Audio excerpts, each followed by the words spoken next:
What's good, YouTube? And welcome to the house. Don't let Dark Saviors distract you. Yes, it may be one of the most impactful sets of the year with these Sky Strikers. The furry agenda may be a cover-up for this. But, yeah, I'm just a guy who, can read off Yu-Gi-Oh! Org, right? So this completely was not supposed to be out yet, and I noticed listings for it. I went in the Reddit Discord. People said, yeah, this shouldn't be out yet. Yet here it is, confirmed that Legendary Collection Kaiba World has unlimited boxes out. Not only here, where you see unlimited, at first I thought this might be a mistake, even with 4 listers and there being top-rated listers putting unlimited cards on the market. And I was like, maybe it could be mislisted. So I wanted to dig further, and indeed, there are unlimited boxes coming out of the set that you can find over on eBay. And every single card actually ends up, you can like look it up and you'll find an unlimited version somewhere. Like here's a brand new unlimited edition, no first ed stamp, Raigeki here on eBay. So what does this mean for the market? Well, there's some very nice cards here in Legendary Collection Kaiba, and before the WCQ, where people are already throwing all their money at the Brandish Maidens slash Sky Strikers, where people are going to be throwing their money at Battles of Legend, a wave of reprints on Legendary Collection Kaiba's set is going to be a coolant on the Hand Trap Army. Ash Blossom, Droll Lockbird, Ghost Reaper, which is starting to heat up right now. They are all going to see a little bit of cooling. Ghost Ogre even. I expect a decent amount of this product to get ripped open because it's one of the best sets to rip open in general. So right now, I just kind of want to look at these prices and talk about them. 55 on Ash, we could easily see that dip again, especially once we hit the off season after the WCQ. Remember, it was already down to $42 on eBay. Oh yeah, we're gonna see this come back down a little bit as people chase that card. Card of Demise kind of lost a few of its homes, like True Draco, already been falling naturally on its own a little bit. Expect it to go more. Raigeki, this is a tough one. I thought this was going to go up over time. It's just slowly sunk because so many packs were already opened. This is a weird one. It's a nice looking Raigeki, and yet here we are. Here we go. Droll Lockbird has been heating up as of right now, too. I actually saw this on Robbie Cole's Market Watch, which is what had me go and investigate this. And Droll Lock, its cheapest on eBay, I believe, is $15 for a super, for the first non-rare ones. I think there was an Ultra at 15 as well. Yep, here it is. And it's first ed. So, yeah, just kind of keep that in mind when shopping around sites. If they don't, like Yu-Gi-Oh! Singles, I don't think marks if it's first edition or not. Kind of ask if you are getting first edition cards. It will matter long run a little bit, maybe not too much, but you still want first ed if you can get it. But overall, in the Legendary Collection cards, whenever there's a buyout or whenever things get heated up, I don't think unlimited or first ed matters too much. So some awesome cards to be hunting down. Now let's actually go towards the distracting story of the week. Here it is, the TCG prices, and they're actually not terrible compared to where Yu-Gi-Oh! Singles originally priced things. They had them at $100 and then our 5% discount down below, so you could have originally got them for $95, except they sold 100 of them in 20 minutes, and they had to up the quantity to keep stock for people to actually be able to still buy some engages. So then sales, of course, slowed down after that on Yu-Gi-Oh! Singles. But here we see competitive pricing starting to land things around 96, 97, and you still, if you got in early, could have got it just a tad cheaper on Yu-Gi-Oh! Singles. Widow Anchor coming in at 33 before 35. I think Yu-Gi-Oh! Singles has it around 34, and then you can get that 5% off. So yeah, they're just really good at calling the market. I think they sold out of Afterburners around the $10 mark, $10.80, and then 5% off again.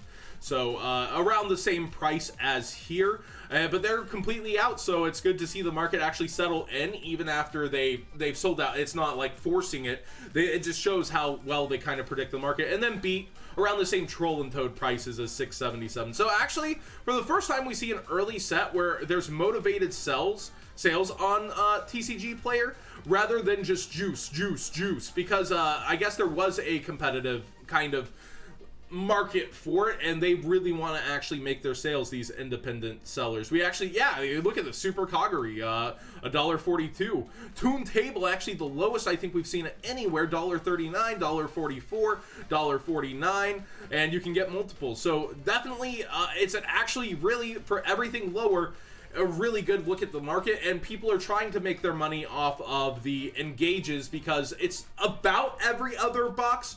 All the major players told me they were only pulling about 5 per case, but it should range 4 to 7. So like you can really win in some cases, and then the average should be 5 per case, which is not 2 play sets.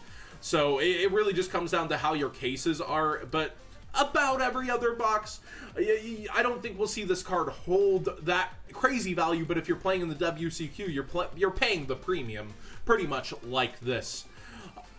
Carbanola Warrior.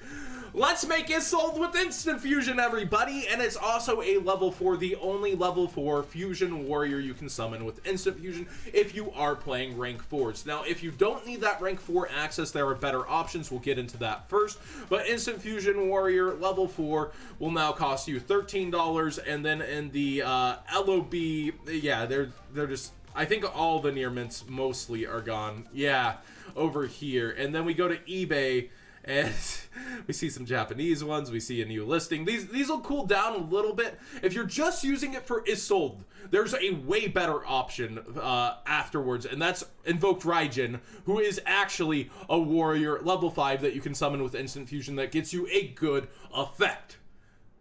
Look at this one. Now look to the other one. Are rank 4s that important to you? Are you just going in with the Go keys into a rank 4? Usually I think you're continuing your play, going into Isold. If you're not going into Isold, you're probably not in a great position unless you went second and you needed an option for like Utopia Lightning. That makes a little sense. We also have 3s, which also match up with Go keys. All these levels match up with some of the Go keys. You have a 3 here that is relatively cheap from LOB right now as well. I believe $1.50s where, yeah, $1.20 is where the first near mint comes into play.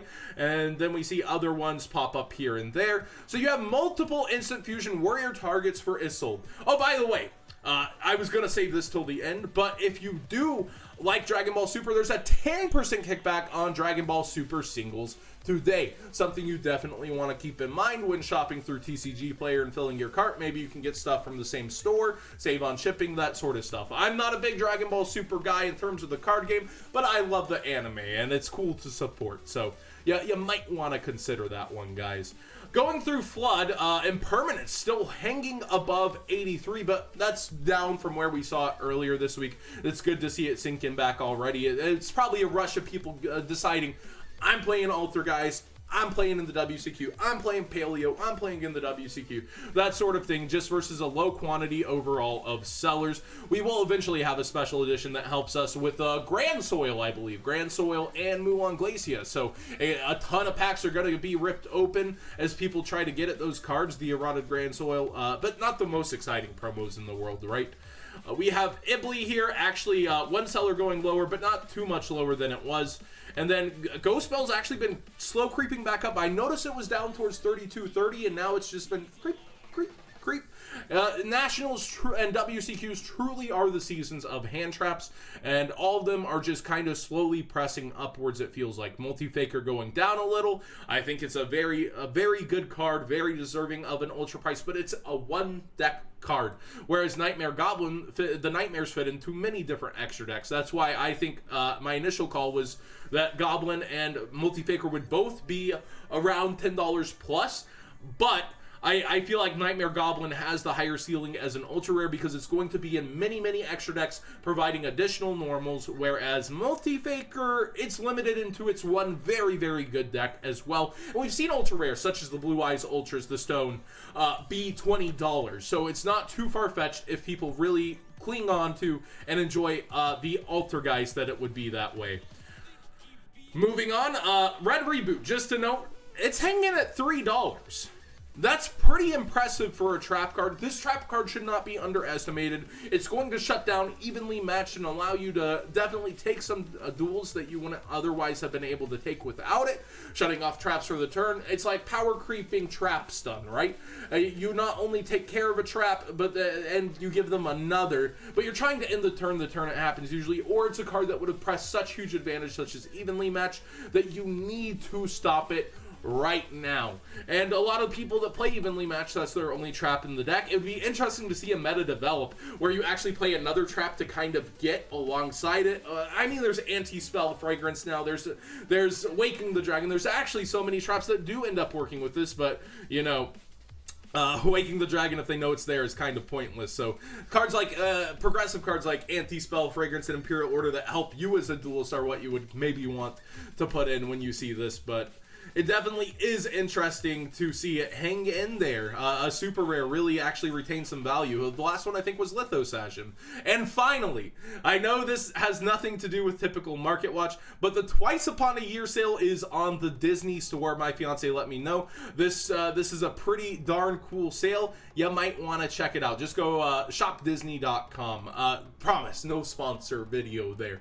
But it's just a huge Disney sale. Maybe you got a significant other you want to get stuff for. There's some pretty darn cool stuff, and it only happens, as it says, twice a year. So thanks for watching. What do you guys think about Legendary Collection Kaiba being unlimited printed and now out there with a secondary print? I kind of predicted that when we first saw the prices. I even said, hey guys, we could see this happen, like where you still see Legendary Collection Yu-Gi World pop up in Walmart. You see the one with the 3 God cards pop up in Walmart. The only ones that we really don't see pop up anymore are like the 5Ds one, since it had pretty bad sales, and the GX ones, which did pop up for a while in Walmart after anyways. So looks like we're gonna see these on the shelves again, and they're already popping up.